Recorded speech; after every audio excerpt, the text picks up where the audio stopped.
तो सबसे पहले रउरा सबके देसी भोजपुरी में स्वागत बा। और ई ह दिल्ली के छठ घाट के हम दिखा रहल बानी रउरा सबके। और कैसन लागता रउरा सब कमेंट करके जरूर बताई। और कहीं ना कहीं अपन बिहार के लोग, यूपी के लोग, झारखंड के लोग और कुछ दिल्ली के लोग और भी कहीं कहीं के सब के बा। और यहाँ आके दिल्ली में ये लोग रहे लो और यही जन रह के ये लोग छठ करता। तो रउरा सब जरूर बताई, अपन राय जरूर दी कि रउरा सबके कैसन लागता ये वीडियो। और अच्छा लगे तो एगो लाइक जरूर करी। और देख सकतनी कि माता बहन के बानी लोग और खड़ा होके कहीं ना कहीं छठी मैया के पूजा करत तनी लोग। तो ये देख करके हमरा बहुत अच्छा लागल। तो सोचनी काहे ना हम वीडियो बना ली और रउरा सबके बीच डाल दी। तो वही के चक्कर में हम वीडियो हमरा बनाए पड़ल है। आई खास करके दिल्ली में हम जब बानी तो कहीं कि एगो दिल्ली के वीडियो बना ली। तो वही के चलते देख सकते हैं यहाँ पे सबके गंगा जी में खड़ा बन लोग। तो इतना दूर करके गंगा जी बनावल बा और गंगा मैया के देखते हैं यहाँ पूजा करते हैं लोग। तो रउरा सब जरूर कमेंट में अपन राय दी कि रउरा सबके कैसन लागता वीडियो।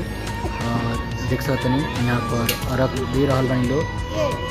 तो हमरा बहुत अच्छा लागल है। तो कहीं काहे ने वीडियो बना के रउरा सबके बीच डाली। और देख सकते हैं कितना अच्छा शांति से सबके और पूजा कर रहा बानी लोग छठी मैया के। तो रउरा सब छठी मैया के अपन जय जरूर कहीं कमेंट के द्वारा और कहीं ना कहीं दिखावे की कोशिश करनी है।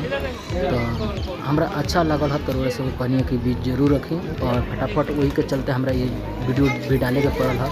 और सबके देख सकते हैं यहाँ धीरे धीरे अभी लोग आवते बनी लोग और आके पूजा का तैयारी अभी हो रहा बा। फिर भी देख सकते हैं हम वीडियो बना रहा बने। और वहाँ तक बोलना पड़ी उसकी वजह से अभी हम बोलते हैं बोल के वीडियो बना के एडिट करके रउरा सब भी डालते हैं। लेकिन रउरा सब जरूर कमेंट के रउरा सबके इंतजार बा कि रउरा सब बताएं रउरा सबके कैसन लगता। तो ये तरीका के हम सोचनी जब दिल्ली में हम बढ़ले बानी तो काहे ना दिल्ली की वीडियो बनाई। देख सकते हैं अर्घ दे रहा बानी लोग। तो देखिए कितना अच्छा लगता। और यहाँ तो भैया बाड़न होने करी चाची बाड़ी होने पीछे होने भाभी बाड़ी। तो सबके यानी बालो और पूजा कर रहा बा। तो कहीं काहे ना वीडियो बना ली और सबके बीच डाल दी। और देख सकते हैं कितना अच्छा से पूजा हो रहा बा। और अभी अर्घ के समय बा। अभी अर्घ भी आ रहा बा। तो सबको जो कि गंगा जी में खड़ा बानी लोग और खड़ा को होके कहीं ना कहीं पूजा करते हैं लोग।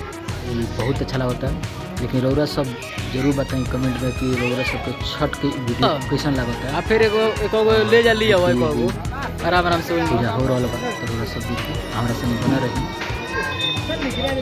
लेकिन कहीं चाचा भी बना जिनकी ले जाता ये उज्जर मुरेठा बनने बन चाचा। और ये पूजा करा के जिनके अर्घ देवा के चाची से रखत तरन। तो रउरा सब जरूर बताएं अपन राय जरूर दी। ऐसे रउरा सबके राय के बहुत ज़्यादा जरूरत रहला। तो वैसे हम वीडियो बनावत नहीं और बना कर रउरा सबके बीच डाल करें। तो कमेंट में आप जरूर राय दी। और हमारा के छटका आगल बा बाबू वे आयल है तो थोड़ा हंसी आगल है। अभी हमारा बगले में बा वैसे थोड़ा मुस्कुराहट आता है। तो देख सकते हैं अर्घ दिया रहा बा। तो रउरा सब एगो प्यारा सा लाइक और कमेंट करके जरूर बताएं कि रउरा सबके कैसा लगता। और एक बात जान ली दिल्ली की वीडियो। दिल्ली में हम बानी और दिल्ली में हो करके ये वीडियो बनावत नहीं और रउरा सबके बीच दिखावत नहीं। तो रउरा सबके भी यही बनता कि कहीं ना कहीं एगो लाइक जरूर करी, कमेंट जरूर करी, शेयर जरूर करी। और कहीं ना कहीं रउरा सबके माता रानी छठी मैया खुशहाल रखस। तो देखता नहीं कि शेयर करता हम लोग छठी मैया से ये छठी मैया जे जे हमारा वीडियो को देखता ओकर मनोकामना जरूर पूरा करी। और कहीं ना कहीं स्वस्थ रखी, अच्छा रखी। और वो आदमी के आगे बढ़े में अपन जन के आशीर्वाद रखी ताकि वो लोग आगे बढ़ो लोग जैसे हमारे वीडियो देखता लोग वो लोग के अपन आशीर्वाद बनैले रखी ये लोग पर। और कहीं ना कहीं तो ये तरीका देखिए कुछ बैठल बनी लोग जिनकी माता रानी के भक्त बनी लोग छठी मैया के। और छठी मैया कितना अच्छा से पूजा हो रहा बा ये रउरा सब कमेंट करके जरूर बताएं।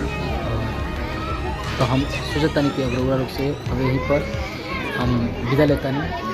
रउरा सब अपन कमेंट करके जरूर बताए कोशिश करें कि रउरा सबके कैसन लगल है दिल्ली जगह के वीडियो। रउरा अपन कमेंट करके अपन राय जरूर